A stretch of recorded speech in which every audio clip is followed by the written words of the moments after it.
The City of Lynn Zoning Board of Appeals agenda, Tuesday, October 4th, 2022 at 7 p.m. in room 302. The meeting is now in order. Roll call. Yes, Mr. Olson, Absent. absent. Mr. Duffy. Present. Ms. Maggio. Mr. Bennett. Mr. Lopez Hernandez. Present.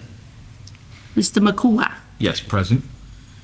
Mr. Wooten, absent. Mhm. Mrs. Crowitz, absent. Mr. Callen. Present.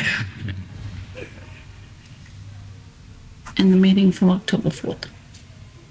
The meeting from September 20th. To accept the Accept, meeting. yeah. To accept the meeting. We have the quorum. You want the minutes? Yep, to accept the minutes. Yeah. You- I'll second it. Yeah. And then Mr. Lopez, you're gonna take it too? Yes. Okay, Yeah. perfect. All in favor, say Aye. aye. This is your first case. Okay, the first case this evening, Oh, wait a minute, make sure nobody's here for Light Street. Well, yeah. You are, okay, so So do maybe we that should one. hear if Light Do Street. that one first. Right. Do that one first, yep. Yeah. okay, the first one in is 96 Light Street. Mr. Duffy, could you read the details? 96 Light Street, parcel number 026788013, petitioner Jason Rosa, DBA 10020, to vary pursuant to MGLC 48AS, Section 10, the provisions of the City of Lynn zone ordinance to allow the conversion of a single-family home into a two-family home in the R4 district without sufficient lot area, 4,058 square feet, or 12,000 square feet is required. Frontage 40.16 feet, where 58 feet is required.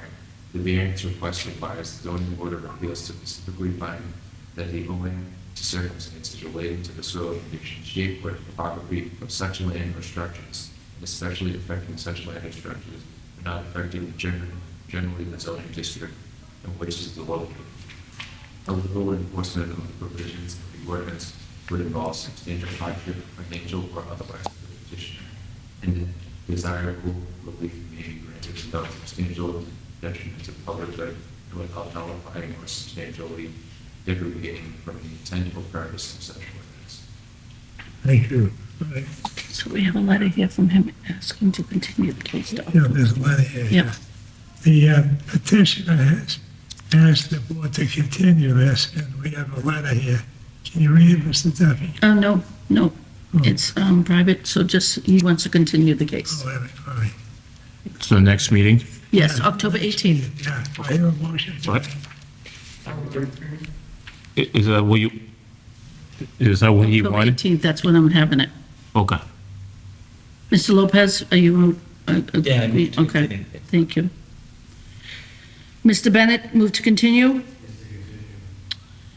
Mr. Duffy, move to continue? Yes, continue. Mrs. Maggio, move to continue? Yes, to continue.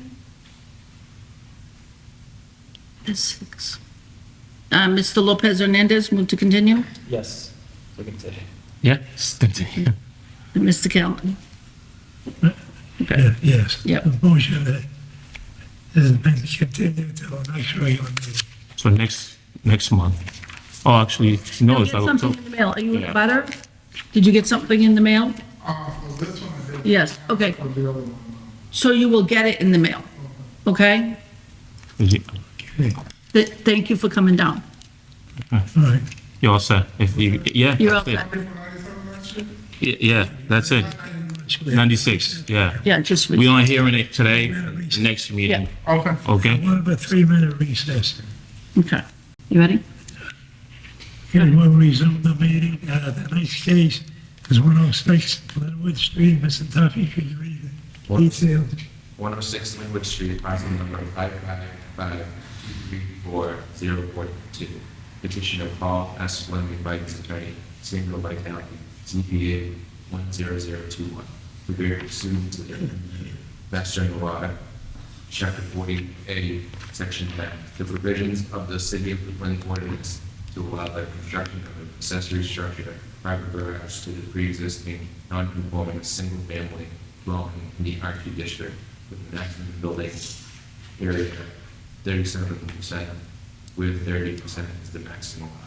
The variance request requires the zoning board of appeals to specifically find that only in circumstances related to the soil conditions, shape, or topography of such land, or structures, and especially affecting such land or structures, but not affecting generally the zoning district in which it is located. Little enforcement of the provisions of the ordinance involves substantial hardship, financial or otherwise to the petitioner, and that desirable relief may be granted without substantial detriment to the public good and without nullifying or substantially degrading the intent or purpose. Thank you. We were asked everyone to talk into their mic closer, even especially when people come up. Everyone, could they talk into the microphone, be closer? Yeah, thank you. Pull it just a little bit closer to you when you talk, okay? Yeah. The hearing is open for those in favor. You have the floor, Mr. Vitale. Thank you, Mr. Chairman. I'm Attorney Sam Vitale. With me is Paul Fleming. Paul and his family have lived at this location for almost over 30 years. Pat, you and I are probably the only ones who remember that when the Pepsi-Cola plant that was at the rear, it's no longer the Pepsi-Cola plant, but it's at the rear of this property. In 2002, Paul came here and got relief from the board so he could rehabilitate and did add an addition to the home wherein he and his family have lived. His son, Marine, who returned from Iraq, became a Lynn policeman, then became a state police officer. The reason Paul's here is he wants to have a garage. The reason he wants a garage is twofold. It's the elements. He's a classic car collector. He can tell you about the two cars that he owns. I'm not a muscle car person or a car person. To me, a car is transportation. But for some people, it's more than that. And Paul's one of those people. And he has two classic vehicles that he wants to garage and protect from the elements, the weather. There's one other element he wants to protect, and that is that his son, as a state police officer, brings home every night a state police cruiser. And they would like to be able to put the cruiser out of sight and out of harm. And so to do that, we need a garage. The garage he proposes is a prefabricated building, custom made to dimensions that he has provided. Those dimensions are shown in the plan. The garage will be no higher than 15 feet. The Lynn's ordinance recognizes certain uses as accessory to a principal use. This one provides and that's the accessory use, whether it's a swimming pool or a garage, that they be on the same lot with the principal use and they be accessory. So obviously parking vehicles is an accessory use to the residential use. But then there are certain requirements, and among those requirements are you be 3 feet off the lines of the property lines. Then there is a limitation on how you have 15 feet. It'd be a private garage, not one that you rent out. So the proposal is to put this garage at the rear of the property, to have these vehicles and then have the others that Paul has parked in front of the garage. The only reason we really need relief, this lot's unique for many reasons, is years ago the city of Lynn recognized that a portion of the front of this building was in the street, and they abandoned that portion of the street about 87 feet. The total lot size is about 5,000, the frontage is about 50 feet, but there's a portion where the city actually gave up a portion so that the front end of the house wouldn't have to be removed. The other part of what makes Paul's property somewhat unique is its slopes, as they say, it goes down to where there once was the Pepsi-Cola plant at the rear. One of the other requirements is that any structure, you're never too old to learn, and Mr. Donovan and I had a philosophical debate about whether the calculation of lot coverage, that's the percentage of the lot covered by the building, there are limitations which I understood and recognized.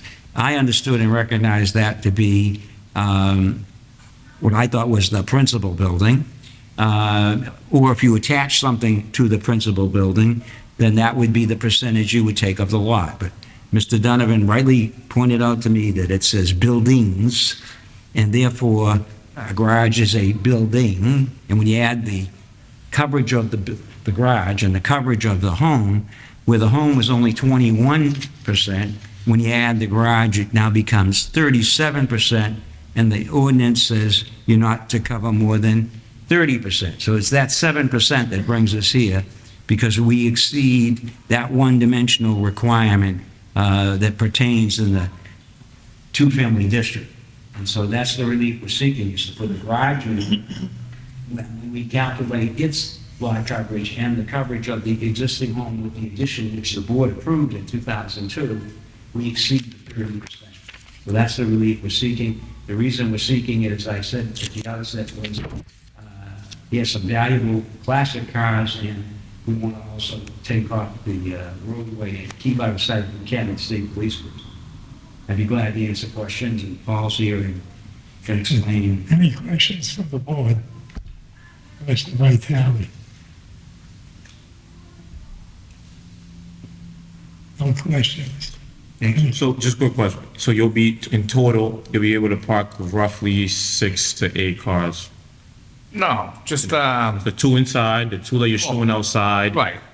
I got parking for, yeah. Altogether, you're going from 2 to 4 now to like 6 roughly? Right now, I have 3 in the front that I can park, and I use my yard one with the others, you know what I mean? Like, Okay.